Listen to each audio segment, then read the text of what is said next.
इस वीडियो में हम लोग टीचिंग एप्टीट्यूड का चैप्टर 1 शिक्षण की प्रकृति से संबंधित टॉप 50 एमसीक्यू को देखेंगे। इसके बाद टीचिंग एप्टीट्यूड का कुल 6 चैप्टर हम लोग एमसीक्यू के रूप में करेंगे। यह वीडियो ईएमआरएस के लिए काफ़ी ज़्यादा महत्वपूर्ण है। इसके अलावा सीटेट, एस्टेट, केवीएस, एनवीएस के लिए काफ़ी ज़्यादा फायदेमंद है। हमारे आने वाले सभी नोटिफिकेशन के लिए इस चैनल को सब्सक्राइब कर लें और बेल आइकन को क्लिक कर लें। तो आइए विदाउट टाइम लॉस वीडियो को शुरू करते हैं। प्रश्न संख्या 1 है, शिक्षण का मुख्य उद्देश्य क्या है? इसका उत्तर होगा ऑप्शन नंबर डी, अनुशासन सिखाना। इसके अलावा शिक्षण का उद्देश्य जो है ज्ञान एवं बुद्धि का विकास करना, व्यवहारिक कौशल सिखाना, चरित्र निर्माण करना और नागरिक तैयार करना। नेक्स्ट प्रश्न है प्रश्न संख्या 2, शिक्षण एक है। इसका उत्तर है ऑप्शन नंबर बी, प्रेरणात्मक प्रक्रिया। ये प्रेरणा 2 प्रकार की होती है, आंतरिक प्रेरणा और बाह्य प्रेरणा। आंतरिक प्रेरणा की बात करें तो यह किसी कार्य के करने की आंतरिक इच्छा से आती है, जैसे किसी विषय के प्रति जुनून या सफलता की इच्छा। अब बात करें बाह्य प्रेरणा की तो यह पुरस्कार की संभावना से उत्पन्न होती है, जैसे अच्छा ग्रेड पाने की इच्छा। प्रश्न संख्या 3 है, शिक्षण की प्रकृति क्या है? बताएं इसका सही उत्तर। इसका सही उत्तर होगा ऑप्शन नंबर सी, द्विपक्षीय प्रक्रिया। इसका कहने का अर्थ है शिक्षण में 2 पक्ष होते हैं, एक शिक्षक होते हैं, दूसरा पक्ष छात्र होते हैं। इसके अलावा शिक्षण की बात करें तो शिक्षण एक प्राकृतिक रूप से गतिशील, सामाजिक एवं त्रिध्रुवीय प्रक्रिया है। यहाँ त्रिध्रुवीय प्रक्रिया का अर्थ है शिक्षण में शिक्षक, छात्र एवं पाठ्यक्रम शामिल करते हैं। इन तीनों को मिलाकर त्रिध्रुवीय प्रक्रिया इसे कहते हैं, जो एक दूसरे से जुड़े होते हैं और शिक्षण प्रक्रिया को आकार देते हैं। प्रश्न संख्या 4 है, शिक्षण किस प्रकार की प्रक्रिया है? बताएं इसका सही उत्तर। इसका उत्तर है शिक्षण गतिशील प्रक्रिया है, जो जीवन भर चलती है। ऑप्शन नंबर सी सही उत्तर होगा। प्रश्न संख्या 5 है, प्रभावी शिक्षण किस पर आधारित होता है? इसका उत्तर है ऑप्शन नंबर सी, शिक्षक एवं शिष्य संवाद पर। प्रभावी शिक्षण बनाने के लिए शिक्षकों एवं छात्रों के बीच संवाद आवश्यक है, ताकि शिक्षकों को छात्रों की कमजोरियां एवं दृष्टिकोण का पता लग सके। यहाँ दृष्टिकोण का अर्थ है एप्टीट्यूड। प्रश्न संख्या 6 है, शिक्षण का केंद्र कौन होता है? इसका उत्तर है ऑप्शन नंबर बी, विद्यार्थी। क्योंकि शिक्षण प्रक्रिया का मुख्य उद्देश्य छात्रों में ज्ञान एवं कौशल का विकास करना होता है। नेक्स्ट प्रश्न संख्या है 7, शिक्षण के सबसे प्रमुख विशेषता है।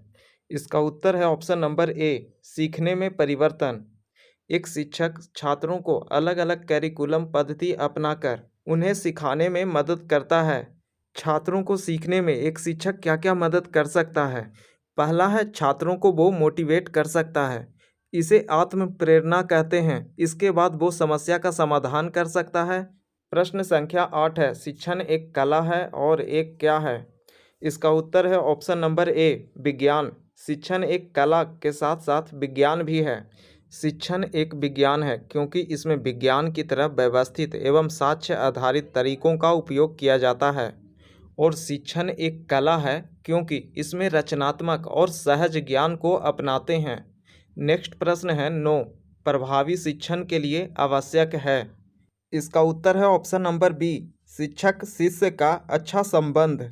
यह शिक्षण को प्रभावी बनाता है। यहाँ पर ऑप्शन ए है सख्त अनुशासन। ये कभी नहीं होगा क्योंकि ये नेगेटिव वर्ड है। रटने की प्रवृत्ति ये भी नहीं होगा, और प्रतियोगिता ये भी नहीं होगा। इसका ऑप्शन है बी। प्रश्न संख्या 10 है, शिक्षण का अंत लक्ष्य क्या है? इसका उत्तर है ऑप्शन नंबर बी, विद्यार्थी के व्यवहार में परिवर्तन लाना।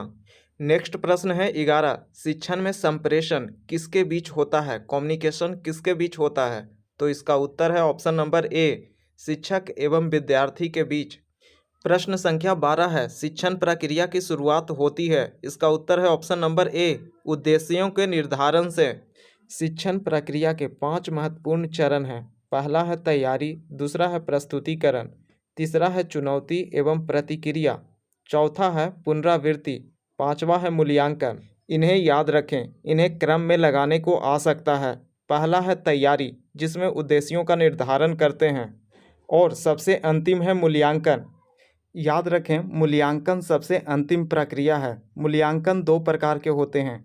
पहला है रचनात्मक मूल्यांकन। यह प्रक्रिया या पढ़ाई के दौरान लगातार होता है।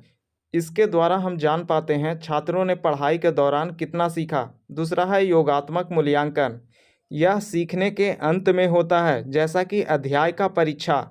जब अध्याय समाप्त हो जाता है तो पीछे में प्रश्न होता है। ये योगात्मक मूल्यांकन को मापता है। साथ ही वार्षिक एवं अर्धवार्षिक परीक्षा, ये दोनों योगात्मक मूल्यांकन का उदाहरण है। प्रश्न संख्या 13 है, शिक्षण किस प्रकार की प्रक्रिया है? इसका उत्तर है ऑप्शन नंबर डी, ए और सी दोनों, सामाजिक एवं मनोवैज्ञानिक दोनों। प्रश्न संख्या 14 है, शिक्षण का प्रभाव कब दिखाई पड़ता है? इसका उत्तर है ऑप्शन नंबर ए, व्यवहार में परिवर्तन आने पर। प्रश्न संख्या 15 है, शिक्षण की मूल इकाई क्या है? इसका उत्तर है ऑप्शन नंबर ए, शिक्षण क्रिया। प्रश्न संख्या 16 है, शिक्षण प्रक्रिया का मूल तत्व क्या है? इसका उत्तर है ऑप्शन नंबर बी, शिक्षक शिष्य संवाद। प्रश्न संख्या 17 है, शिक्षण की प्रभावशीलता किस पर निर्भर करती है? इसका उत्तर है ऑप्शन नंबर ए, शिक्षक के व्यक्तित्व पर। प्रश्न संख्या 18, शिक्षण एक है? इसका उत्तर है ऑप्शन नंबर ए, उद्देश्यपूर्ण प्रक्रिया। प्रश्न संख्या 19 है, शिक्षण का स्वरूप है? इसका उत्तर है ऑप्शन नंबर ए, नियोजित एवं नियंत्रित। शिक्षण प्रक्रिया को नियोजित एवं नियंत्रित तरीके से करने से इसमें अधिक सफलता की संभावना है। प्रश्न संख्या 20 है, शिक्षण में फीडबैक का उद्देश्य क्या है? इसका उत्तर है ऑप्शन नंबर ए, शिक्षण सुधार करना। प्रश्न संख्या 21 है, शिक्षण का आधार क्या है? इसका उत्तर है ऑप्शन नंबर बी, अनुशासन। प्रश्न संख्या 22 है, शिक्षण का सबसे अच्छा तरीका है? इसका उत्तर है ऑप्शन नंबर ए, सहभागिता। सहभागिता का अर्थ है किसी कार्य को सामूहिक रूप से करना। प्रश्न संख्या 23 है, शिक्षण का संबंध किससे है? इसका उत्तर है ऑप्शन नंबर ए, सीखने की प्रक्रिया से। प्रश्न संख्या 24 है, शिक्षण में संवाद का महत्व क्या है? इसका उत्तर है ऑप्शन नंबर ए, समझ को बढ़ावा देना।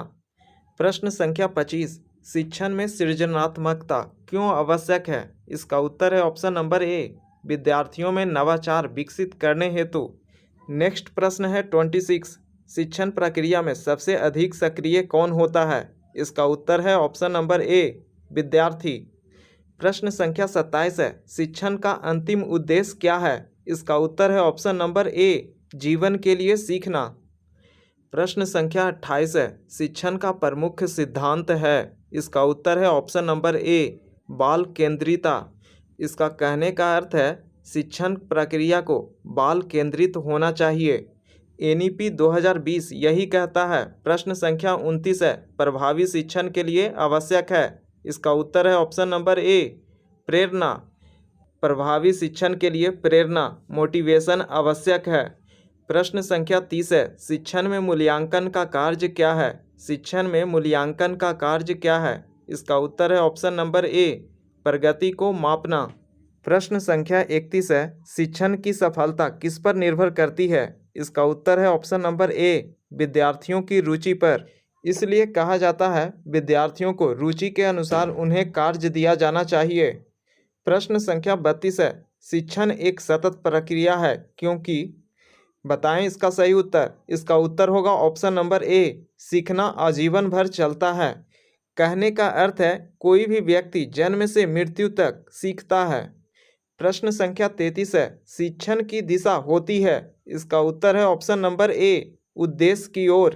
कहने का अर्थ है शिक्षण प्रक्रिया व्यक्ति किसी न किसी उद्देश्य के लिए करता है। प्रश्न संख्या 34 है, शिक्षण का सामाजिक उद्देश्य है? इसका उत्तर है ऑप्शन नंबर ए, अच्छे नागरिक बनना। प्रश्न संख्या 35 है, शिक्षण में प्रेरणा का कार्य क्या है? इसका उत्तर है ऑप्शन नंबर ए, सीखने में उत्साह बढ़ाना। प्रश्न संख्या 36 है, शिक्षण में शिक्षक की भूमिका होती है? इसका उत्तर है ऑप्शन नंबर ए, मार्गदर्शक एवं सहयोगी। प्रश्न संख्या 37 है, शिक्षण में सर्वोत्तम परिणाम कब मिलता है? इसका उत्तर है ऑप्शन नंबर ए, विद्यार्थी जब सक्रिय रूप से भाग लेते हैं। प्रश्न संख्या 38 है, शिक्षण का नैतिक उद्देश्य क्या है? इसका उत्तर है ऑप्शन नंबर ए, अच्छे संस्कार विकसित करना। प्रश्न संख्या 39 है, शिक्षण प्रक्रिया में आत्म मूल्यांकन क्यों आवश्यक है? इसका उत्तर है ऑप्शन नंबर ए, सुधार हेतु। त्रुटियों को सुधार हेतु आत्म मूल्यांकन आवश्यक है। प्रश्न संख्या 40 है, शिक्षण का वैज्ञानिक स्वरूप क्या दर्शाता है? इसका उत्तर है ऑप्शन नंबर ए, योजना, प्रयोग, मूल्यांकन। जिस प्रकार वैज्ञानिक इन 3 चरणों से गुजरते हैं, उसी प्रकार शिक्षण में वैज्ञानिक स्वरूप योजना, प्रयोग, मूल्यांकन दर्शाता है। प्रश्न संख्या 41 है, शिक्षण की गुणवत्ता निर्धारण कैसे होता है? इसका उत्तर है ऑप्शन नंबर ए, विद्यार्थियों को सीखने से। प्रश्न संख्या 42 है, शिक्षण के तत्वों में कौन नहीं आता है? इसका उत्तर है ऑप्शन नंबर डी, राजनीति शिक्षण के तत्वों में नहीं आता है। और आता क्या है? शिक्षक, विद्यार्थी, विषय। प्रश्न संख्या 43 है, शिक्षण की दिशा कौन निर्धारित करता है? इसका उत्तर है ऑप्शन नंबर ए, उद्देश्य। नेक्स्ट प्रश्न है 44, शिक्षण में अनुशासन क्यों आवश्यक है? इसका उत्तर है ऑप्शन नंबर ए, वातावरण शांत रखने हेतु। प्रश्न संख्या 45 है, शिक्षण का मूल्यांकन कब होना चाहिए? इसका उत्तर है ऑप्शन नंबर ए, निरंतर रूप से शिक्षण का मूल्यांकन होना चाहिए। प्रश्न संख्या 46 है, शिक्षण में रचनात्मकता कैसे आती है? इसका उत्तर है ऑप्शन नंबर ए, नए नए तरीकों के प्रयोग से। प्रश्न संख्या 47 है, शिक्षण का पहला चरण क्या है? इसका उत्तर है ऑप्शन नंबर ए, उद्देश्य निर्धारण करना। प्रश्न संख्या 48 है, शिक्षण एक ऐसी प्रक्रिया है जो। इसका उत्तर है ऑप्शन नंबर ए, सीखने में परिवर्तन लाती है। प्रश्न संख्या 49 है, सीखने का मुख्य घटक क्या है? इसका उत्तर है ऑप्शन नंबर बी, अनुशासन। प्रश्न संख्या 50 है, शिक्षण की सफलता का प्रमाण क्या है? इसका उत्तर है ऑप्शन नंबर ए, विद्यार्थियों के व्यवहार में परिवर्तन। यहाँ पर टीचिंग नेचर का यह वीडियो समाप्त होता है। अगले वीडियो में हम लोग टीचिंग कैरेक्टरिस्टिक्स से संबंधित टॉप 50 MCQ प्रश्न को करेंगे। तो कैसा लगा ये वीडियो? इस वीडियो से संबंधित कोई भी राय है तो आप हमें कमेंट करके ज़रूर बताएं। मिलते हैं नेक्स्ट वीडियो में।